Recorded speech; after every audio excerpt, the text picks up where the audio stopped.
and I don't really care whether he wants to stay at Man United or wants to sign a new contract.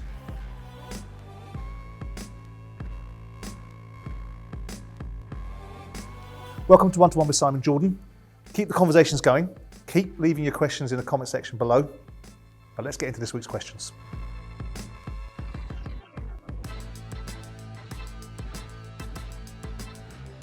The 39th game that's been spoken about for some time with Premier League clubs playing abroad is something I don't think will happen. I don't think it's a necessity to happen. But the other leagues, like Ligue 1, which is a proverbial pub league of European football alongside the Eredivisie, I can see why they want to do it, but I don't think the Premier League needs to do it. Serie A, La Liga, I see them chasing after the powerhouse, which is the Premier League. And whilst there's benefit in sort of spreading the brand, the overseas deals that we have with the broadcasters are already doing that. So no, I don't see a 39th game or a competitive game needing to be played in a foreign country to be able to highlight the benefits of the Premier League. It's well known already. Look, the argument about Salah is a very simple one for the finances of what he should and shouldn't be paid. You've got to pay arguably the best player in the Premier League the best salary. The players that are out there that are playing for other football clubs getting 400 grand a week in the Kevin De Bruyne categories are setting the blueprint. Whether I like it, and I most certainly do not, the economics of paying Salah, if that is indeed the salary he's asking, 500 grand a week, probably stack up, because if you get rid of him now or let him run down his contract, you're only going to have to replace him.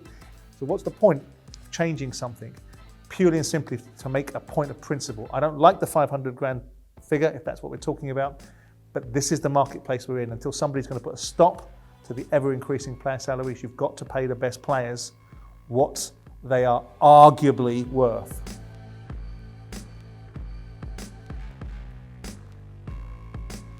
Would I give Pogba a new contract? No, I wouldn't.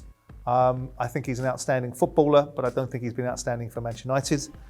I think he has flattered to deceive, and I think top players, irrespective of how good they are top players week in and week out, and I feel that he doesn't fall into that category. For Man United, they're in a cleft position. They've paid so much money for him, but I think there is a necessary evil to serve a greater good. The necessary evil is that you're going to have to lose some money on Pogba, perhaps, and you allow his agent to move him along somewhere else for the greater good, which is get some stability back in that dressing room and some players that actually see the value of paying for Man United. As far as Pogba is concerned, I don't want to superimpose myself into his thinking, and I don't really care whether he wants to stay at Man United or wants to sign a new contract.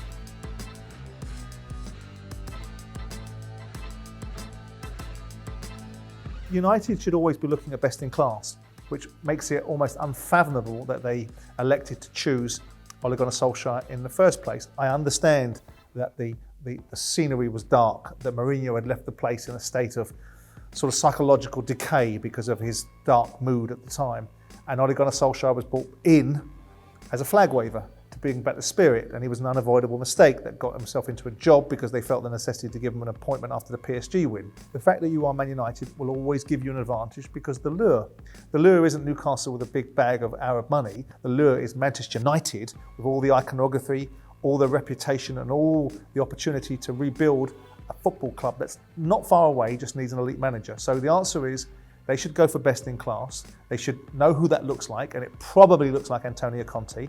They shouldn't worry about what has happened with him at other football clubs, whether he's been at Juventus for 2 years, whether he's at Chelsea for 2 years, whether he's at Inter Milan for 2 years.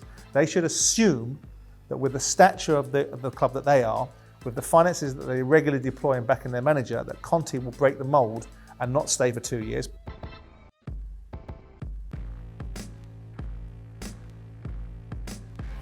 Ole Gunnar Solskjaer doesn't deserve anything more than you and I deserve. If you're doing a bang average, mediocre job, you're given all the tools to be able to do that job. You don't deserve anything because you scored a goal in 1999.